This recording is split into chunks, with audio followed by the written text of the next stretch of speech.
We're live. Greetings, Rinkrettes, and welcome to Season 4, Episode 9 of the Blackhawks Rinkcast, coming to you live from the Puck Hockey Studios and brought to you by Puck Hockey, our founding and official sponsor since 2017. Head over to puckhcky.com and check out the latest in hockey-themed apparel and gear. Use that THERINK discount code for 10% off. Really cool stuff. NHL player, signature lines, metal bands, just really good. Snoop Dogg has its own line with Puck Hockey. Really cool stuff. It's beautifully designed, very well made, very, very high quality products. I am rocking a Puck Hockey hat this evening. And by the way, I am your host, John Jaeckel, better known across the interwebs as JJ or Dat Jaeckel Guy. Joining me tonight are the usual suspects. And starting from the top, Sean Fitzgerald, the blogger to be named later. Good evening, everyone. Tonight is also part of the Brent Seabrook collection with the plaid on the brim, and on the back it has the 3 championship years he was a part of. So nice. more Brent Seabrook collection hats and the traditional, obviously, logo and gray. Nice. Very well done, Sean. You're always rocking a different lid, and we're always impressed as far as you know. Thank you. Yeah. Also joining us tonight after a brief hiatus, the one and only, the celebrated Ray Napientek. Ray, what's happening?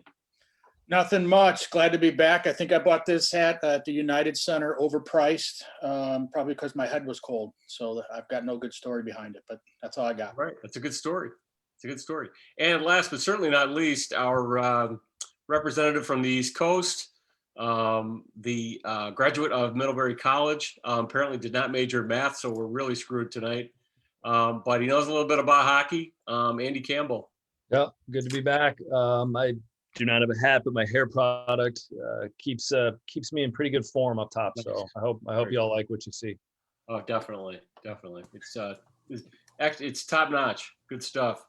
Elite.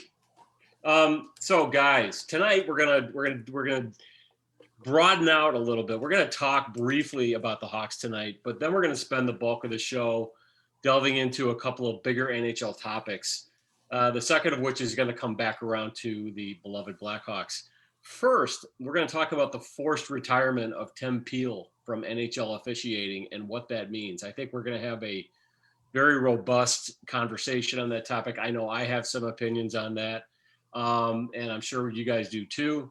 Second, we're going to go head on against a topic that year after year I see on the Twitters, various other places, and Hawk fans always seem to be divided about this. You kind of have an older generation of fans that have a certain opinion about it, of which I belong to.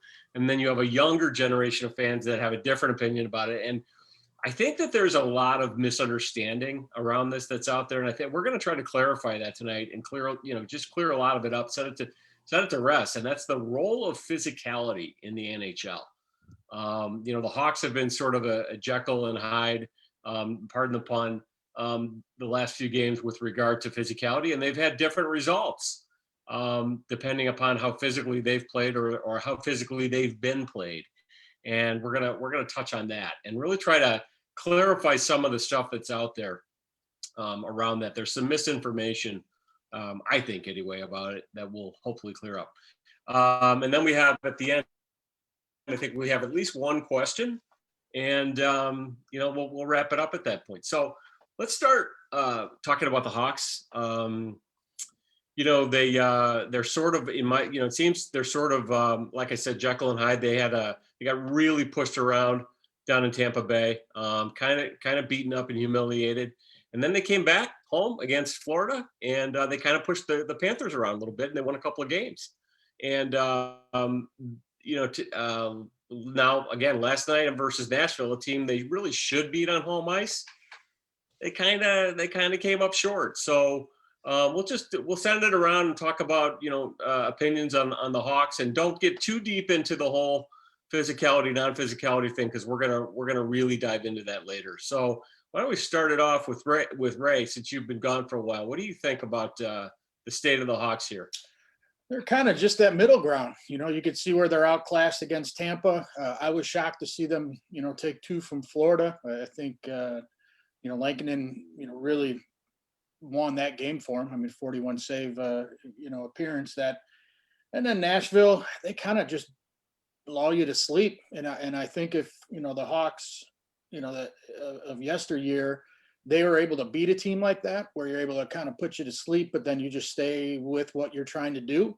And, I don't think this team has that type of depth, where if it's not a Kane or DeBrincat against Nashville, where they're just kind of, tying up the center ice and playing tough in the corners in front of the net, it's tough for them. And Tampa, I mean, they're just outclassed there. There's no surprise. So for me, last night, you're going to have games like this. It'll be interesting to see their bounce back tonight, which will tell you a lot about this hockey team if they come out and, win a game after putting up a stinker like yesterday. But, for me, beating Florida was nice to see. I mean, it's something that, they're a 500 hockey team, any way you put it. I always put out there on Twitter what the real record is, what that loser point. But, for me, that's the type of team you're going to see here. You're going to see them play 500 hockey.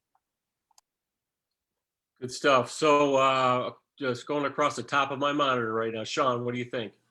Yeah, I mean, they definitely were outclassed by Tampa. I was shocked how well they played against Florida, but let's not discount that Nashville's won 4 in a row, including last night. So Nashville's building some momentum. They've been playing well as of late, so I wouldn't discredit that. Everybody gets hot at some point during the season, and you should run off a few wins. Just might be Nashville's time. And the Hawks currently are only 2 points ahead of Nashville, I believe, in the hunt for the last playoff spot. So they're, like Ray said, they're a middling team, middle of the road, but I think I think Nashville's going to supplant them, and I think Nashville's going to keep winning. So I think we're finally seeing the Blackhawks team we envisioned when the year began. I think the Blackhawks got fat off the Detroits of the world and an underachieving Columbus team and underachieving Dallas team. So that's what I think on that. Cool. Andy, what do you think? Yeah, I mean, I agree with everything that's already been said. I think Nashville's red hot right now. And I mean, they dominated the Hawks. I mean, the score was 3-1, but they completely outplayed them last night. And, and I wouldn't count Dallas out yet either. I mean, I think the vibe that we were talking about, a couple weeks ago was, well, maybe the Hawks will get that last spot because who's going to catch them? Nashville or Dallas could very easily do it. And I think Dallas certainly has the talent. They've been playing a lot of really good hockey lately too. So, I don't know. They are kind of, and again, I mean, they go as Kane and DeBrincat go, really. And that's kind of the secondary scoring hasn't really been huge for them. Pia Suter's had a nice little go, but I mean, he's centering those two right now. And so, I mean, I don't think his life is too difficult. Right. In that sense, Kurashev has really slowed down. He looks tired, and I don't know if it was, playing in the beginning of year in Switzerland or where he was and playing another level. I mean, he showed up with a jump in his step. He looked like he'd been playing a lot longer than the guys that had just got on the ice, and now it looks like it's caught up to him a little bit. So yeah, I just think that they're in a decent spot considering where the organization is. They might be competing for a playoff spot. I think with 2 weeks to go in the season, when they hit that spot, they'll all of a sudden be on the outside looking in, and there won't be any getting back. If I had to, I don't know, prognosticate for that, but yeah, I think they're going to get caught, unfortunately. And, with that, I do hope they do a few minor shakeups before the deadline. It would be nice to see. Yeah. I hear everything you guys are saying. I agree across the board. It's interesting about Nashville because I remember earlier in the year, nobody seemed to be really taking them seriously as a team that could be in contention for a playoff spot. But, they've been a pretty competitive team for the last 5 years, and including a trip to the Stanley Cup Finals. And a lot of those players that were on that team are still there. Yossi and Johansson and they've got a really deep blue line, and Rene is the bloom has kind of come off that rose, but he's still this 6'5", technically very sound goalie. So yeah, I agree. Nashville seems like a team that could bump the Hawks out. Dallas, again, and without Tyler Seguin, I don't think he's back yet. And but Dallas, they've got all those veterans, and they've got size, and they've got games in hand too. So that's. And then, I thought Columbus for a while looked like they were going to be the team that was going to surge, and then they, dropped 2 to Detroit. So I don't know about Columbus. They seem like, very schizophrenic this year. And so we'll see. I mean, but I think, I think there's teams are kind of have a book on playing the Hawks now, which is, jam up the neutral zone. And when they get in the offensive zone, just try to plaster their skill forwards to the boards and just body them and muscle them. And I think it's working to a degree, we'll see if they have any answers for it, which takes me to the next sort of mini topic. We'll go through this really fast. First impressions on Kirby Dach last night, his first game back, 20 minutes time on ice. He was -1, 45% in the faceoff dot. What did you guys think, Andy? Yeah, I mean, he had a little jump in his step. It was good to see him in the lineup. He had that nice move in the beginning of the game where, he dangled the defenseman. I forgot who the D-man was and got to the net, and that would have been really fun to see him put it away. I think when he went into the boards, I remember there was one time in the second period watching him go into the boards with a little hesitancy, and he almost, instead of reaching for the puck, he pulled his arms back a little bit and almost cushioned the blow into the glass instead of going to try to win the puck right away. And maybe I'm reading into this way too much, but that could just be a little gun shy coming off of a wrist injury. But either way, having him back in the lineup, having his presence there is good. I hope he has a big night tonight. He's still a very good skater, and you can tell. I mean, he's we've said this before, but he's obviously playing at the right level right now, and it's good to see him back. I hope he has a good stretch here and starts pumping in a few goals. That'd be great. Yeah. Sean, what do you think? Yeah, like Andy said, he had some jump to start the game. That was a really nice move, and I was excited. I just question the timing of it. I believe Kirby Dach said it in the intermission that his wrist still hurts and he's not 100%. And I just, if the goal is the future and everything like that, why are you risking your best young player on a season that may not matter? It doesn't matter in the long-term scheme of things if you are quote unquote rebuilding. Was it good to see Kirby Dach back on the ice? Of course it was. He's your 20-year-old center, 3rd overall pick. Like he's what you're hopefully going to be centering Kane and DeBrincat for years to come. But if he's going to be doing that, wrist injuries are tricky too. They don't heal. Sometimes it takes longer to heal. I just question the motive of, like, he's 20 years old. Of course he's going to want to get back on the ice. He wants to prove something. He wants to be there for his guys. I think that's when Colleton or Stan Bowman's got to be, look, we're going to have you sit longer. Like, you can skate with the guys during practice, but you're not getting in games until we're 100%. You have no pain in that wrist. So he doesn't go into the boards and have that gun shyness and stuff like that because he's still dealing with pain. That's a good comment. Ray, what do you think? I think having his presence definitely does help. I think, from a development standpoint, if he's ready to go, that's always tough. I mean, when you're talking with team doctors and trainers and, you're talking with the head coach and general manager and they decide he's ready to go, they know more than we do. But it was something that I thought, like, hey, if he can't go, hey, let's not rush a kid that's going to get banged up. But, if everybody's on the same page, it sounds like in the organization, he's paid to play hockey, and it's going to help his development. If he were to sit a whole year, now his second year is officially next year. Could you have gotten 20, 30 games out of him? He doesn't get hurt. He develops. He pushes everybody down except for maybe Kane, DeBrincat, Kubalik. He pushes all those other forwards down that were maybe getting some more ice time that way.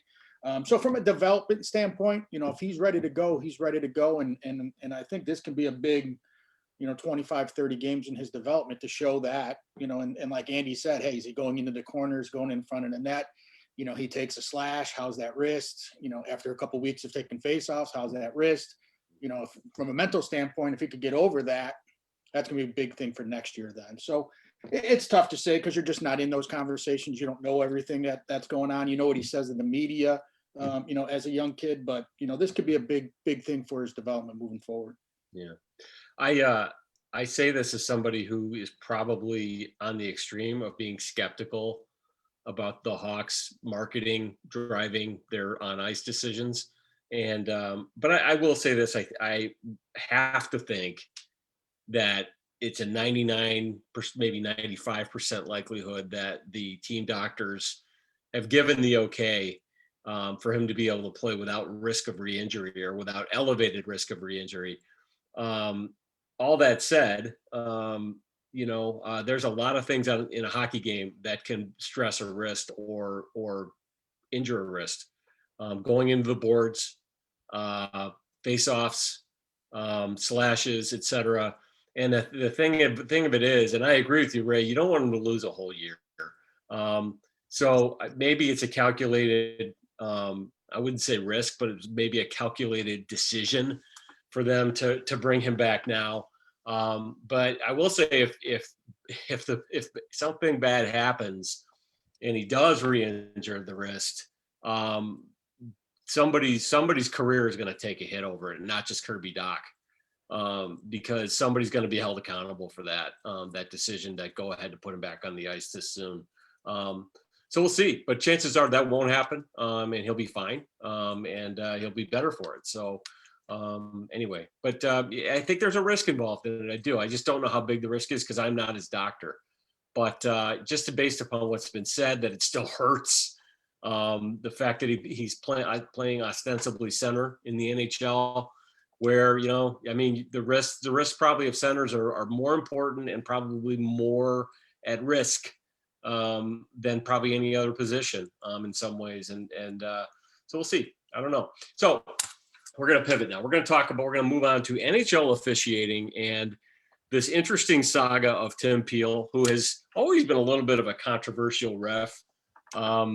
My opinion, he's always been one of those refs who kind of makes himself very important in the flow of a game or a playoff series. And I'm not going to go too deep into that because that's going to be my broader comment on it. But so Peel was asked to resign or asked to leave NHL officiating because he was heard on a hot mic talking about giving a team a make good penalty. It's just really interesting that happened and he was fired for it. In light of the fact that everybody knows this has gone on in the league, no secret for a long, long time. So let's talk about it. Let's go back through. Sean, what do you think about this Tim Peel dismissal, and what does it mean with regard to NHL officiating, past, present, and future? So I think it happens in not just the NHL. I think it happens in every sport. It's just I guess it's unfortunate for Tim Peel that he was the one who got caught talking about it. There's makeup calls all the time. I think what's going to happen for NHL officials is they're going to be under higher scrutiny now, especially because of what Peel essentially said. Like, there's unwritten rules in sports that they're unwritten because you don't want to talk about them. You don't want them in the public eye. And now everyone's going to be, and if cognizant of every call, that there might be new challenge rule. Like, this could spur all kinds of change. And piggybacking, I guess connecting it maybe to another official from another sport, Tom Donahue of the NBA has been doing the interview circuit 2019 when he did the betting scandal and how he was rigging games in that regard. So that might not be too far out of people's minds. Officials making calls, officials changing the outcomes of games because of vendettas, makeup calls. It opens a whole can of worms, and I don't think it's good for the NHL. It's not good for professional sports in general, but it's definitely not good for the NHL right now. Andy, what do you think? Yeah, I mean, I agree, Sean. I completely agree. I think Pandora's box has somewhat been opened now, and it's interesting. What does the NHL, do from here as far as? I mean, I guess they're, the comments we hear were, keeping the integrity of the game, and I think that's such a linear thought when they're talking about the integrity of the game, and they're only talking about a referee making a comment on a hot mic with a makeup call, where today Tom Wilson scores 2 goals, he's back. Brandon Carlo is still not back from injury yet. We're talking about integrity of the game. We have incidents with Andrew Shaw 5 years ago with homophobic slurs. It happened with Wayne Simmons when he said something to Sean Avery about 10 years ago. Those are things that are, well, you say an apology, you make a small donation, and onward you go. And for the NHL to kind of step up here and almost act shocked that this would happen it seems like that's preying on some very infantile or just like just hockey fans that I don't know. I just think it's trying to show the hockey world that we're really on top of this. And I almost feel like they're picking the wrong battle in a sense. And I just don't, and it's also something very easy to do knowing that Tim Peel is retiring at the end of the year. That's just an easy out. Just say, okay, we can get rid of the problem right here. And he's leaving anyway. No big deal. And I don't know. I think there was someone on Twitter referenced the firing of Tim Peel was the NHL's makeup call. And I think that was one of the more accurate things we've read, because I think that if they're saying the integrity of the game, they need to go a lot bigger than that then. And it needs to be around player behavior, both verbal, like we said, with any homophobic or racist slurs, and as well as on ice behavior, like we've been talking about with Tom Wilson. If you're going to talk integrity, you need to throw the book at everybody for everything. This can't just be a Tim Peel officiating thing. Yeah. So. Yeah. What do you think, Ray? From an on ice product, I can't stand that officials in any sport, but we're talking hockey, have to come up with makeup calls, or at the end of the day, one team got 6 power plays, the other team only got 1. How did we end up doing that? Well, maybe the other team had 5 more penalties, stuff along those lines. I can't stand that. It happens in every sport. And at the end of the day, hey, they had 18 fouls and the 4. Now look at it, it's 18-14, 19-4. I can't stand that, from an on ice thing. And same thing when you go into the playoffs and the whistles swallowed, and we don't want to be the referee. Doesn't want to be the deciding factor. Well, he's not the deciding factor if somebody cross-checks somebody or runs them into the boards, and it should be a 2-minute penalty, but it's game 4 of the playoffs, stuff along those lines. If you create a penalty from an offensive standpoint, or however you do it, it should be a penalty. I hate that they feel like they always need to even up the score, and at the end of the day, we got to be as close as possible. Or if one team is out far ahead in power plays, you got to even that up. I can't stand that in any sport. Ray, you took a lot of the words out of my mouth. I've always felt that way, and I do. While I do agree that make good officiating is a phenomenon in all the major sports, I believe it is and has been worse in the NHL perhaps than any other major sport except perhaps the NBA. I've always felt like what it does is it makes officials like Tim Peel and before him Bill McCreary the most important part of the game, and it shouldn't be them. And the thing about it is I feel like the referees can have discretion, but the discretion shouldn't be make good calls when one team is flagrantly clutching and grabbing the whole night, and they get called for it, which they should. And then they've got to even it out by calling phantom stuff or ticky-tack stuff on the other team. Mike Babcock's teams for years have been coached that when the puck goes back the other way, you grab on to your cover's jersey, or you give him a little hook or something to slow him down, so he doesn't go back the other way faster than you. They've been coached that. So how do you officiate in a make good scenario when one team is playing the game that way? And or you got teams like the old like you got Tom Wilson out there, and you've got teams like Boston, these guys who play a little bit of that after the whistle crap and cross checks and whatnot. I think where the ref's discretion is valuable is before the game, the refs get together and say, look, here's what we're going to call, here's what we're not going to call as far as penalties, and apply it evenly to both teams. And if one team gets 6 power plays and one gets 1, so be it. Yeah. Because the bottom line is if you're applying the rules, the actual rules, and calling the penalties fairly and evenly and objectively, then the teams that break the rules are gonna suffer. And Gates said, well, if you do that, then you're gonna have millions of penalties every night. That's if you decide to call everything. You don't have to make that decision. But what you do have to do is make a decision of what you're gonna call, what you're not gonna call, and apply it equally to both teams, and then let the chips fall where they may. And that goes back to the playoff thing. There is a different set of rules and different officiating in the playoffs versus the regular season. But one thing I like about the playoffs is the playoffs, since they swallow the whistles, they tend not to do the make goods as much. Other than the linesmen, there's Right. nothing that makes my blood boil more than watching linesmen chuck people out of faceoffs, and they're trying to audition for the Stanley Cup Finals by inserting themselves in playoff games. It's just ridiculous. At the faceoffs, they take 5 minutes to drop the puck because the linesmen need to feel important. There's a reason why we know referees' names, and it's not a good reason. Right. They insert themselves into the sport. Right.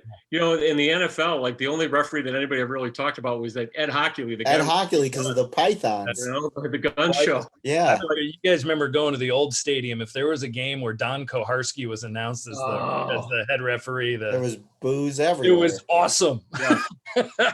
I remember hugging at my dad's sleep. It's Koharski. It's Koharski.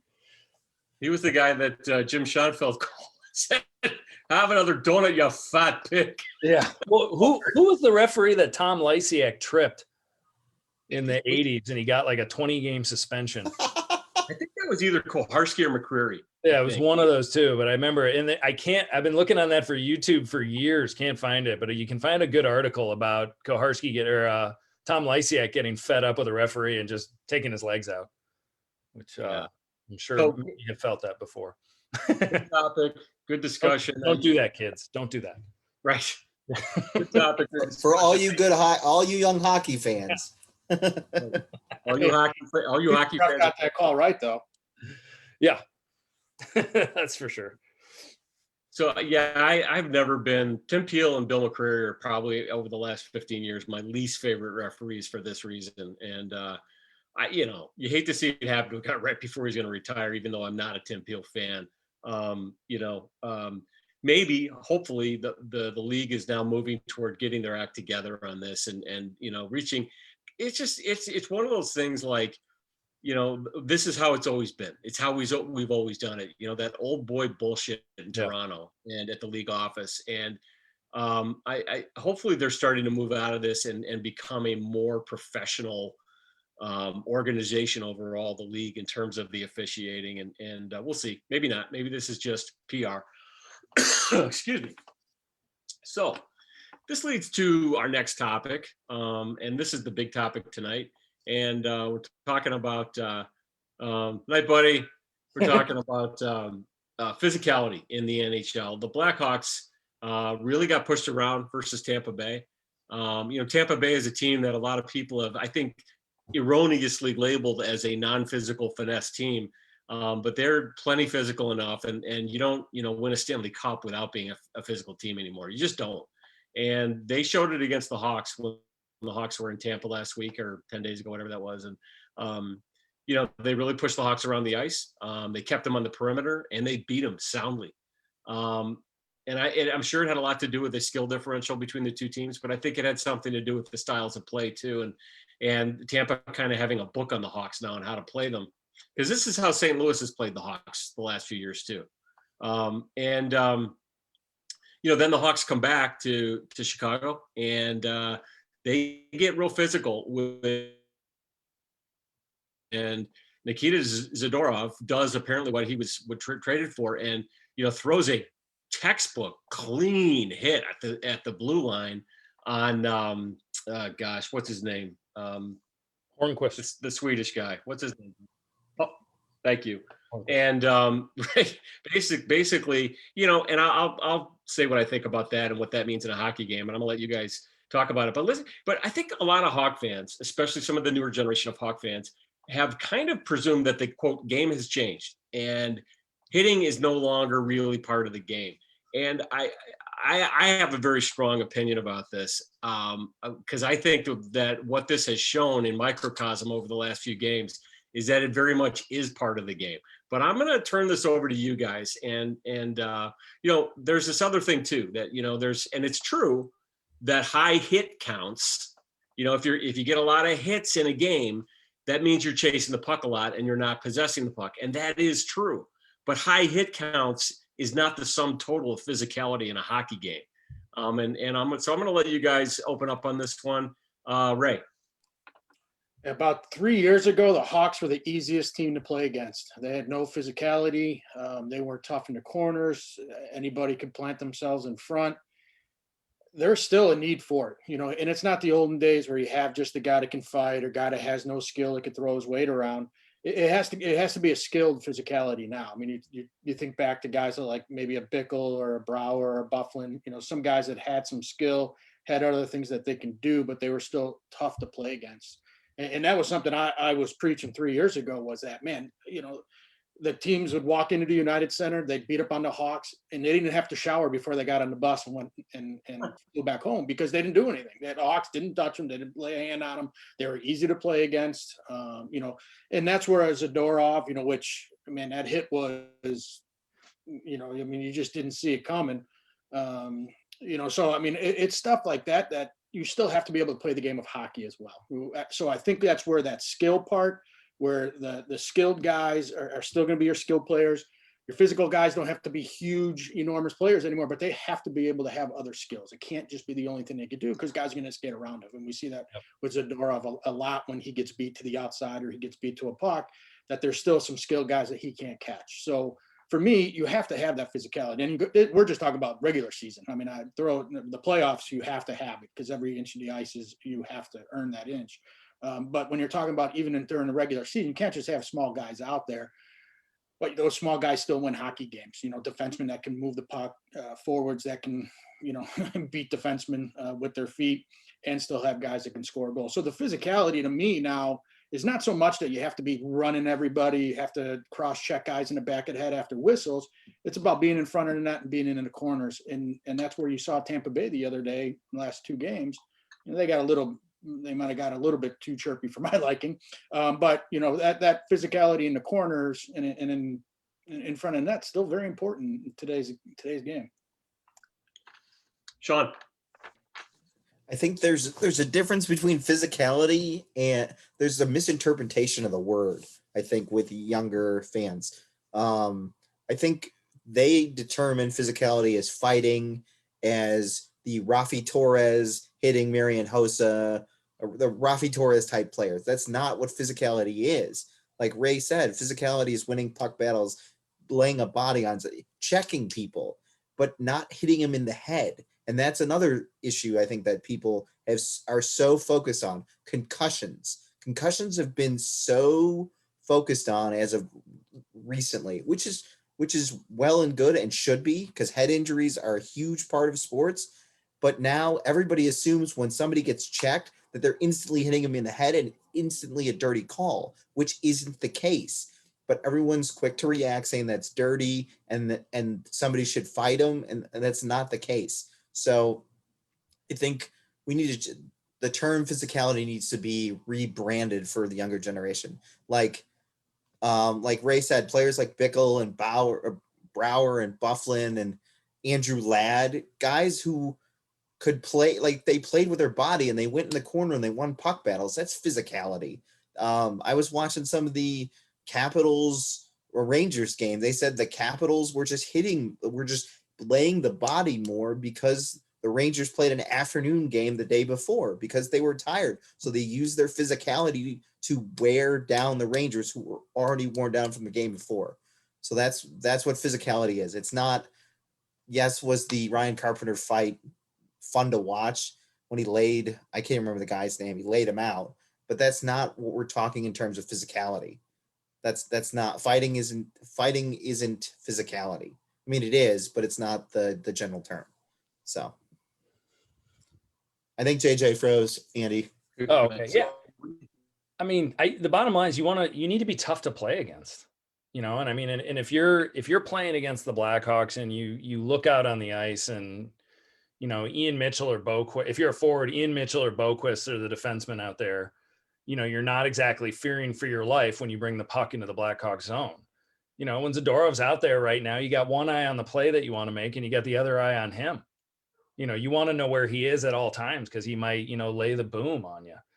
And I think that the whole physicality piece, yeah, I mean, I agree with you, Sean. The definition perhaps should change or just should be called tough hockey. You know, it got really old watching Barrett Jackman chase Taves around and cross-check him 5 times in the back after every whistle. And, you know, while I certainly don't condone that, I mean, having guys that are tough to play against is critical, and any cup team has them. I mean, you know, you mentioned some of them, Sean. I mean, Bickle, 2013, the idea as the series went on against Boston was dump the puck into the corner where Chara is and make sure Bickle's the first guy there every time. Same thing with Pronger and Bufflin in 2010.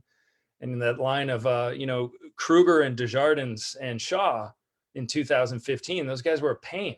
You know, they were just brutal to play against. So it can't just be this collection of finesse guys.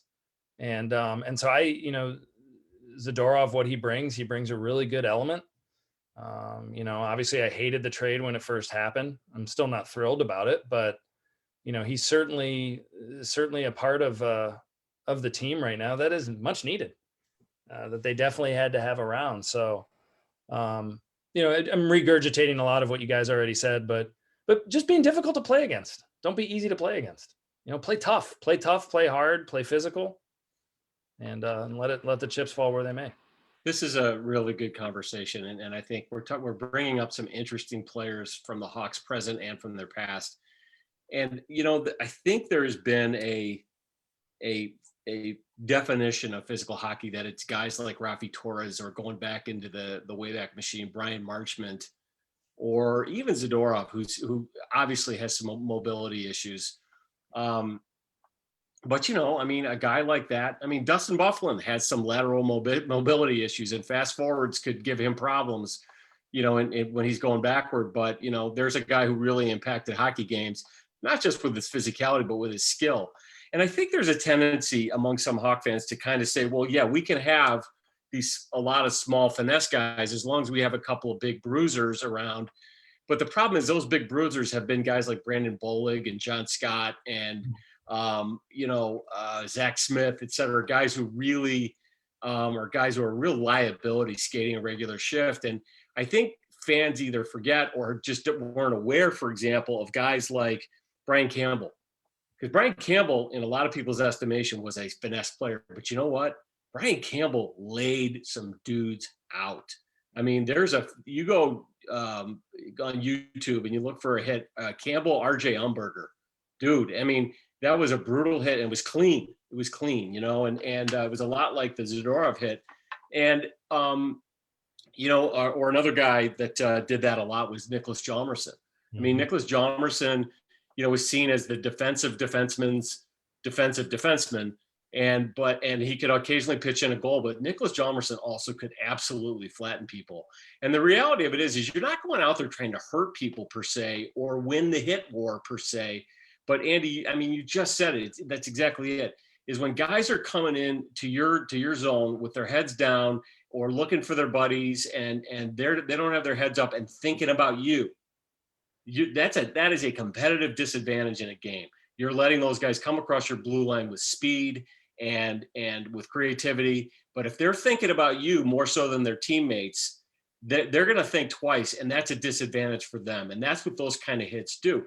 And you know, honestly, like in a playoff series also, exactly. I mean, the Chara example in 2013 and the Pronger example in 2010. I mean, when you've got those defensemen back there and they're really thinking twice before they make that first pass about getting mashed by a Dustin Bufflin at 275 pounds and can skate like the wind. I mean, those are things that really impact NHL games, because the bottom line is, it is a contact sport. It's not going to change. What's happened is that the players have gotten a lot faster, and the officiating as far as clutching and grabbing has taken some of that out of it. So but the hitting is still there, and that's part of the reason also is that when there are big hits, guys are getting hurt because of the speed and the size of the players. But I don't ever foresee them taking that out of the game beyond maybe having much more significant penalties if the hit is not with the shoulder.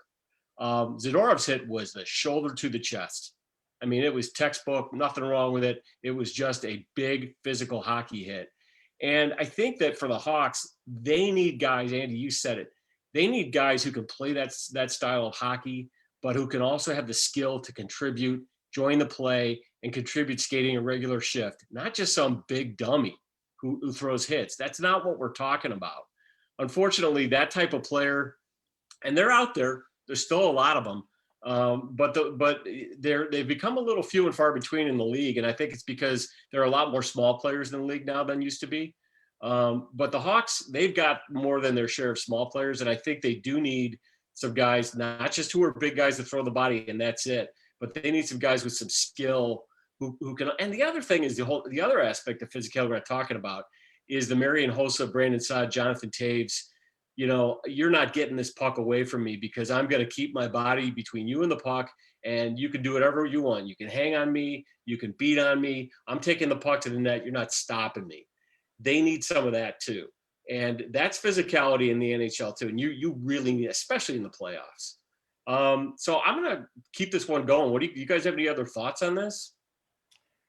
Yeah, like when you just said Marian Hossa, I instantly think of when he was skating and had his one hand off his stick, literally holding the guy back as he would go to the net. And then Andy, like Andrew Desjardins, guys like that, like grinders, like they had a grind line at one. Dave Bolin, it was Dave Bolin, Christopher Stieg, and I think Shaw at one point. It was a grind line. Those guys they weren't huge guys, but they played physical. Yeah. Well, yeah, and it's positional too. I mean, right. Like when Frolik was on the ice, it was very difficult for opposing teams to get into the Blackhawks zone. Yep. Because of how he played in the neutral zone and the angles that he took. I mean, it is all of that. You know, I mean, like Chara had a good start to the 2013 Stanley Cup Finals and then ended up -9 once they started making sure that Bixby was on the same side of the ice as he was. They just kept dumping it into that corner and said, make him handle the puck with this train coming at him. Yeah, I mean, Bickle and that I honestly thought in those playoffs, because Bickle scored a lot of big goals in those playoffs too. Yeah, I think he had the most goals. Didn't he have 10 or 11? I think. Yeah, that I honestly thought he could contend for the Conn Smythe. I thought he should. Yeah, he was always in the right place at the right when they needed a big goal. Brian Bickle usually scored it in that playoff series. You know, it's interesting too because in 2009 in the Western Conference Finals, you guys will remember Nicholas Kronwall threw a really dirty hit on Marty Havlat and knocked him out of the playoffs, and you know may have actually really negatively impacted the rest of Havlat's career. That was a nasty hit. I mean, the dude was out cold right there on the ice. I mean, it was ugly. And you know, Kronwall was famous for, you know, raising the elbow, skates leaving the ice. And, you know, Detroit fans used to proudly call it getting Kronwalled. The guy was a complete coward. He would throw those kinds of hits to hurt guys, and then he would never answer when somebody came after him. And interestingly enough, in that 2013 semifinal against them, the conference semifinal, I believe, against Detroit, Bickle lined Kronwall up against the backboard and just destroyed him. Just absolutely destroyed him. And, you know, again, I mean, that sounds kind of meatballish, but you know what? Kronwall was not a factor ever in that series after that. And I just remember guys like Corey Perry getting just destroyed by Dustin Byfuglien and never being a factor against the Hawks for a whole season. Those things matter. You know, they really do, because it is a physical game and those hits hurt. Yeah. So go ahead. When Byfuglien knocked Pronger off his feet. Yeah. And I think it was it game 3? It might have been game 5. It was game 5. I was there. Yeah, I was there too, actually. Yeah. And the place just went in, and it was a clean hit. It was physical. And it was just too, it fired everybody up, but that's what you need. Like, we have smallish forwards, and we've had them ever since that ill-fated Nashville series when the last time they got swept by Nashville. Nashville just did that to the Hawks.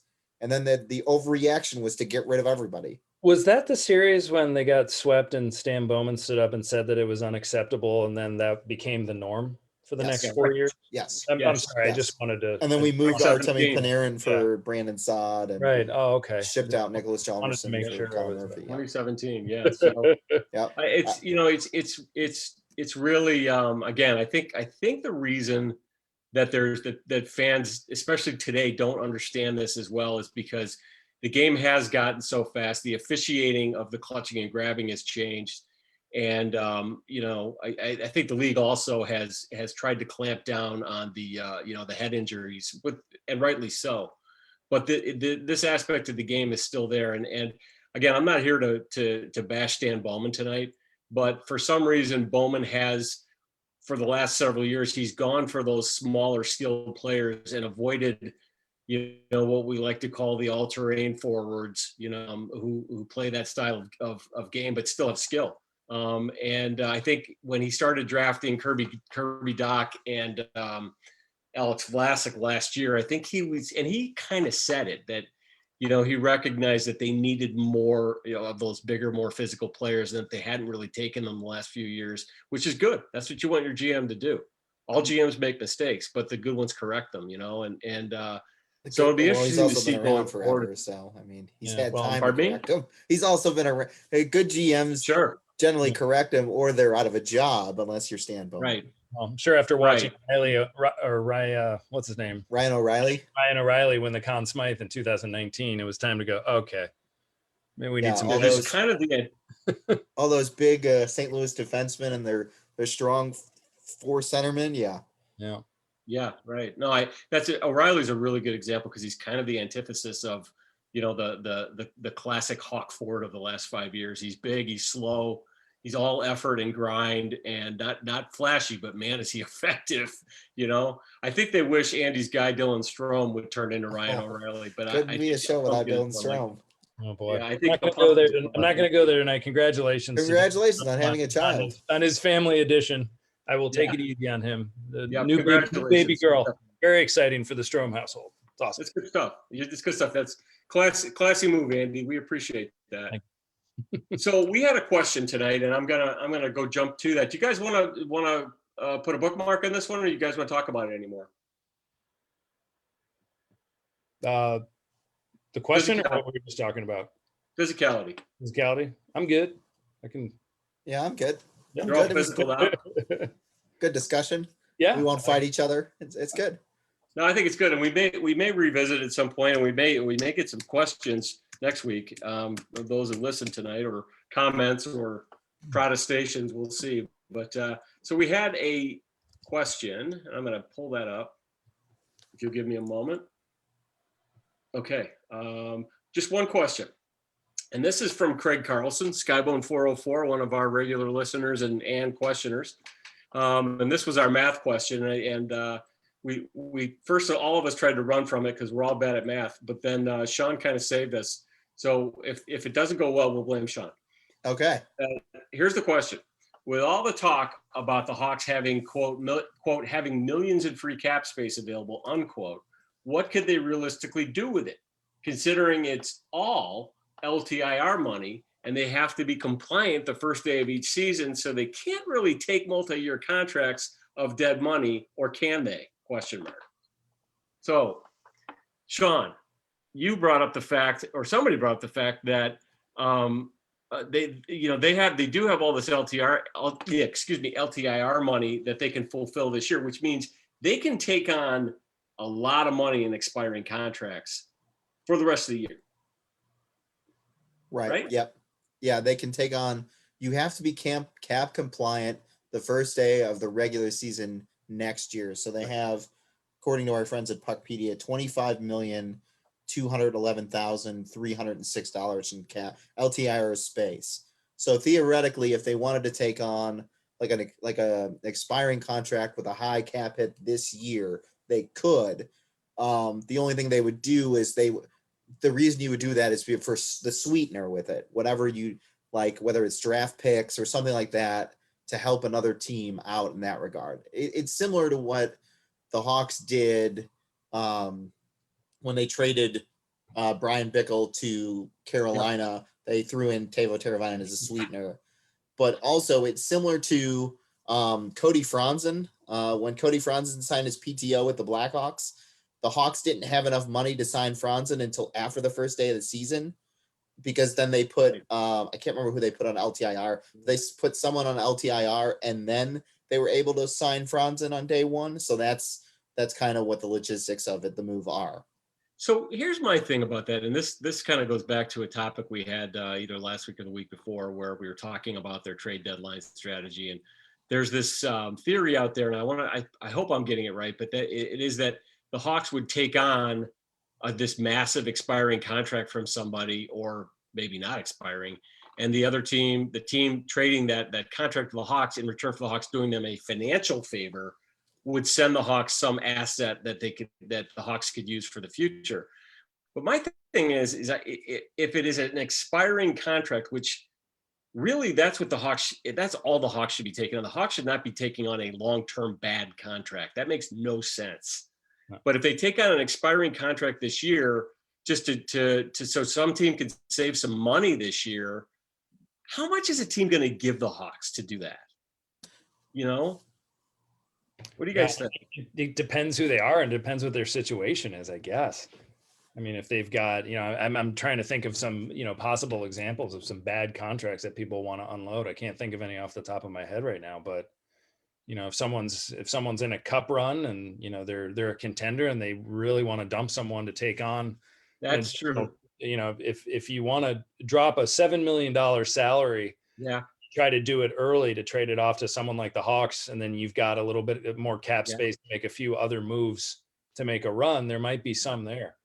That makes sense. And the other thing that we also have the expansion draft coming up. So, I don't know. We still don't know who's going to be protected. The Hawks might lose a decent contract off of that. I don't know if they protect Calvin DeHaan, who knows, but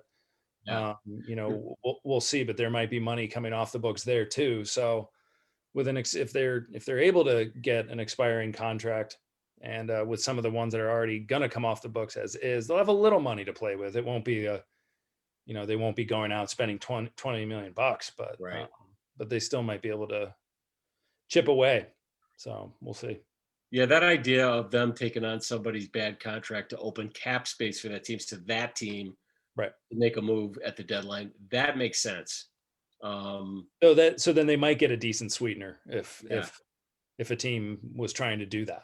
It would have to be a team that thought they were pretty close. I mean, I don't think in a first rounder right now, you might, but then I think it also has to be an organizational thing too. If I'm going to take on millions more, is that something that's got to come from up above? Maybe it's more than just the general manager. It's going to say, I'm going to take on some more money when I don't have players in the stands or fans in the stands, and I'm not selling jerseys.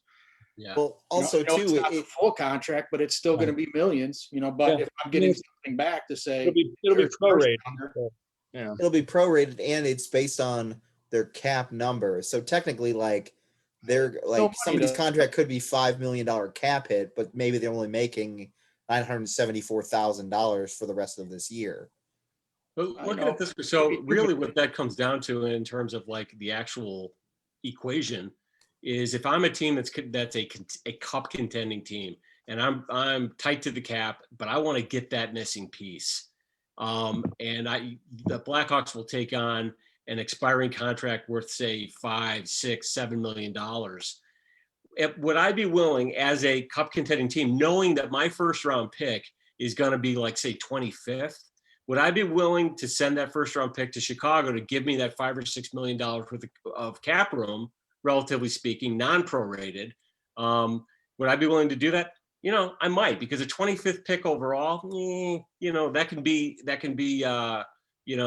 Philip Deneau, or it could be Adam Monroe, who never did crap in the NHL, or it could be a really good player too. And I can't think of a great 25th pick off the top of my head, but I'm sure there are some. And then for the Hawks, what it comes down to is you're looking at basically $1 million in salary prorated of that $5 or $6 million. It's like the last 15% of the season, basically. in return for a late first round pick, it kind of makes sense. I mean, because the Hawks need those assets. They still need those rebuilding assets. I mean, we've been talking about it for weeks. They've made progress this year, but they need more. They really do. They're not as close as some people would like to believe. And so I don't know. It kind of does make sense. It's a little complicated and maybe a little bit down the pathway to fantasy land. I don't know, because it just seems to make a lot of sense too. Well, and teams have weaponized their cap space before in the past. Right. They've used it to like take on bad contracts to get more assets, like John was saying, but also teams have manipulated it to pay less money.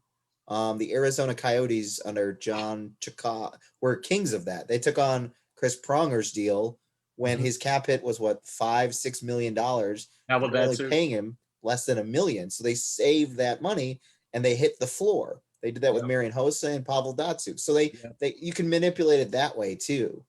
Yeah. So there are ways that the Hawks.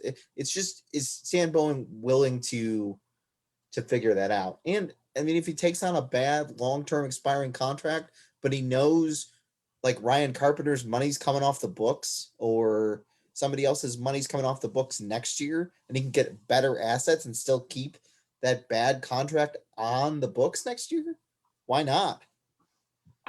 Sorry, I'm talking a lot, but yeah. Yeah, I mean, the only way I think that makes sense, I think, is if they feel like this bad contract player might have a little bit of a resurgence in Chicago somehow, a change of scenery thing. To me, like what Arizona did is Arizona took on long-term deals with big money attached to them and just basically said, these guys are on our books, they're never going to play for us, and they never did. The Hawks are not in that position. They're not technically a floor team, except, maybe this year because they have all this LTIR space. But I don't think the Hawks want to keep around anybody, who's quote unquote somebody else's bad contract. That's just my opinion. I don't think they do. So what do you guys think? Andy, Ray, what do you guys think? And that's what I was leaning towards, that if it's not an expiring contract, you're just not going to do it. If you're going to go above it with the long-term injury reserve, it's got to be an organizational thing. You've got to be okay going over a certain amount. How much money do I want to be going out? If it's this year and it's prorated, I get that, but it still has to be an organizational thing where, hey, is it prorated to a certain amount? What it is? Are we getting a 4th round pick? Is it going to be worth it in the long run? Stuff along those lines. If you're giving me a 1st round pick, yeah, absolutely, open up the checkbook for you, because the Hawks were doing that. They'd give up the 25th pick or the 30th pick, because who cares if it works out and you win a Stanley Cup. So, that's the biggest thing for me, is that the organization's got to want to do it. Stan's got to want to say, hey, we'll take on some of this, but it has to be expiring contracts. I can't imagine why it would just have to be just completely floor me if you say I'm going to take on a long contract that's bad. No, can't do that. Right. Well, I mean, you can. That might be something that the Hawks do just because that's what they do sometimes. But I totally agree. It has to be an expiring deal, and there has to be something else coming along with that. Right. I mean, they don't have to do anything.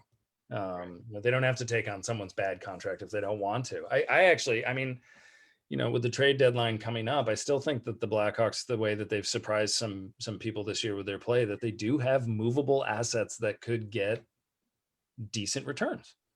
I mean, second round picks go a long way. If you can get a second round pick somehow in a deal that would include, someone like Janmark, if it could be something like Soderberg is on the move and you can get something that high, you got to pull the trigger on that. I mean, second round picks are the Duncan Keiths, Dave Bolins of the world, Alex DeBrincat, Brandon Saad. Those are Corey Crawford. No, Corey Crawford's 1st round. Sorry. Those are really good lottery tickets, for guys that are not long-term fixtures in Chicago or won't be, So I still think, the one that I'm really curious about is what to do with Calvin DeHaan. That's the player where I'm just, you kind of think about it and you go, man, is that someone who might be worth moving? Are they going to protect him this summer or not? And if not, do you move him? He still has another year left on his contract. He could be to a cup contender. He could be anywhere between 4 and 6 as a defenseman. And he plays a really hard-nosed game. You look at some of those teams in the Canadian divisions that in the Canadian division that might be really going for it, like a Toronto or an Edmonton, they could field some calls on that, and they might be willing to throw some decent value back. So it should be really curious to see what happens. They're at the trade deadline every year. There's a market for Calvin DeHaan type players, right. every year.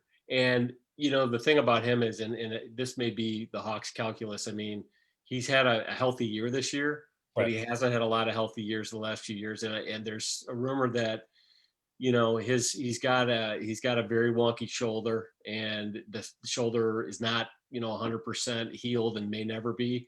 And the Hawks may look at that and say, now's the time to do it. I think at the beginning of the year, it was kind of, you're like, well, he's your second best defenseman. Why would you get rid of him?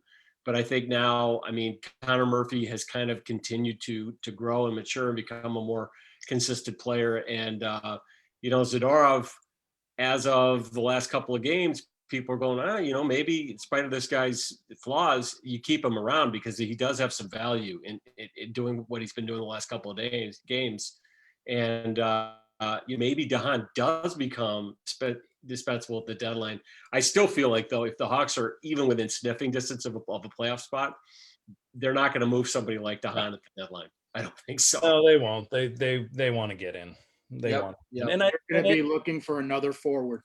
I'm nervous that they're still going to be kicking at the door come trade deadline time, and they're going to try and figure out how they could bring in another forward that can play in their top 6 or top 9. And I'm not talking somebody off the, you don't have to be too great to play in their top 6 right now, top 9. I think it's going to be that player where they're going to say, and it might be maybe DeHaan going a different direction, and it brings back a top 9 forward. If they did nothing at the trade deadline, I would be happy, but I'm still nervous. Yeah. They're looking at that forward position and saying, okay, now we've got Dach. If we could bring in another forward, and we got 5 of 6, and we feel better about our 7, 8, and 9. I'm a little nervous about that. That's the nightmare scenario. Yeah. And that also begs, like, I mean, that the road that you're going on right there, Ray, which I totally agree with, also brings up that question of the rate at which they brought Dach back, and let's get him back. Let's make a run at this thing, and maybe you're right. Maybe they do want to add, but what do you send along? I mean, I know that's what I'm saying. It might be DeHaan going back, or it might be, I mean, I don't somebody that maybe believes in Ian Mitchell going the other way, but I just do that for Aaron. He's not going anywhere. But that's something where maybe if there is an asset where it's a little bit more of an even trade, you're not giving up something that you thought was going to be a big part of the future for that guy that you could throw in that top 6, top 9. So we'll see. Yeah, I just question. I think with the Hawks, if the Hawks were really going to try to add for the playoffs, they need a center who's 50% plus, big body, and I don't know if Calvin DeHaan gets you that at the trade deadline, unless again it's a team with a really acute need on D and a surplus of centers. But other teams need those guys at the playoffs too. So I really hope that wiser hockey minds throw on let's just stream one of the games against the Lightning and be like, Stan, we're not there yet. Please don't do anything. Well, they lose tonight, maybe lose 4 or 5 more in a row. You can start to put. Then we stay with the rebuild model as opposed to abandoning it because Mark and DeHaan and some guys maybe get tossed out. So yeah. I mean, if you could move a couple of those parts, the Soderberg or Janmark, and actually admit to yourself that we're not there right now, you could stockpile some pretty decent picks. Yep. And that's assets in themselves when you go into the draft, just having those parts to play with, or another name comes along that a team is wanting to deal or use some picks to move up in the draft. I mean, the draft picks are so great. I totally agree. They're lottery tickets. Yeah. That's how they should be thinking. Andy, I think you're right. And Ray, I think you're right to be concerned that they're not thinking that they're thinking short term. And because I feel like it's part of the reason they may have rushed Dach back a little bit is because they're so desperate to create this feel good, we're on the way back narrative, which there's nothing wrong with that. But the problem is, I think they're trying to create the impression that it's like right now and right now and next year, when really they should be looking 2, 3, 4 years out. They really should be. I mean, maybe 2 years out, but this year, next year, if you're not thinking that this is rebuilding and transition and then, adding those pieces in over the next couple of years, again, you're just kind of, it's like crack. It's a short-term high, and you're gonna burn some things out, and you're gonna lose some opportunities to really rebuild.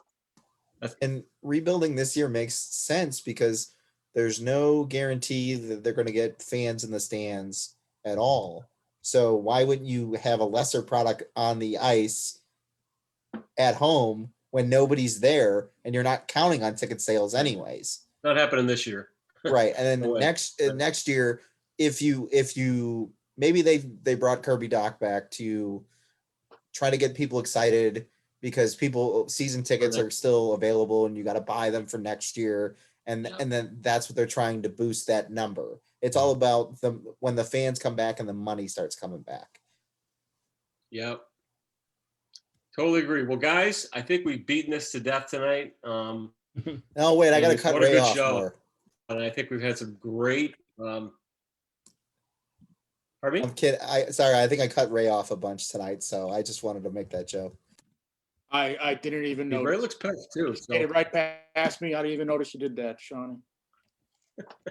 I need to be tougher in the corners. I let you go right by. I didn't even notice. There it You were is. Zadorov. Couldn't catch him. Yeah. One last plug. Yeah. Wyatt Kaiser had a hell of a night last night with the UMD Bulldogs. And I don't know if any of you stayed up for that game. I stayed up for the whole thing, which is why I keep rubbing my eyes. But that kid, we're going to need to keep an eye on that kid, that 3rd round pick from last year. Straight out of high school, Mr. Hockey in Minnesota. Yeah. And had a hell of a night. UMD Bulldogs are back in the Frozen Four. Outside of Alabama football, I really don't think there's a more impressive program in college sports than University of Minnesota Duluth hockey right now. They're unbelievable. And so quick plug for that game, that win, and Kaiser.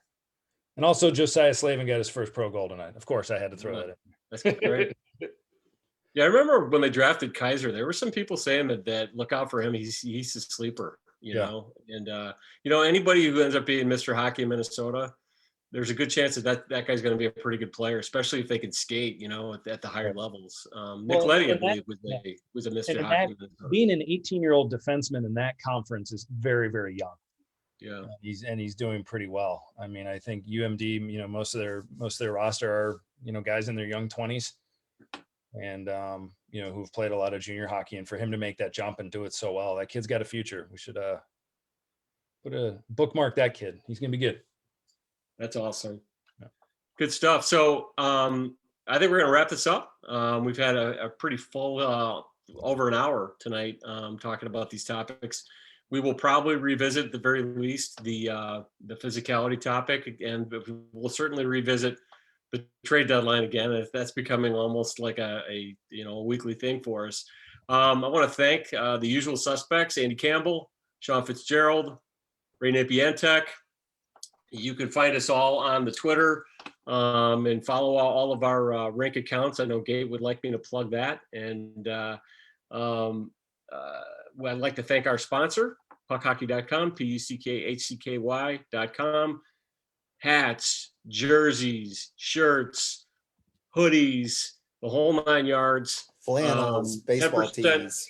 Yep, 10% off with THERINK discount code. Go buy some stuff, man. You will be happy. You'll become addicted to puck hockey like we have. So for Sean Fitzgerald, Andy Campbell, Ray Napientek, and the rest of the Rink family, good night. Thanks for listening, and we'll see you on the rink.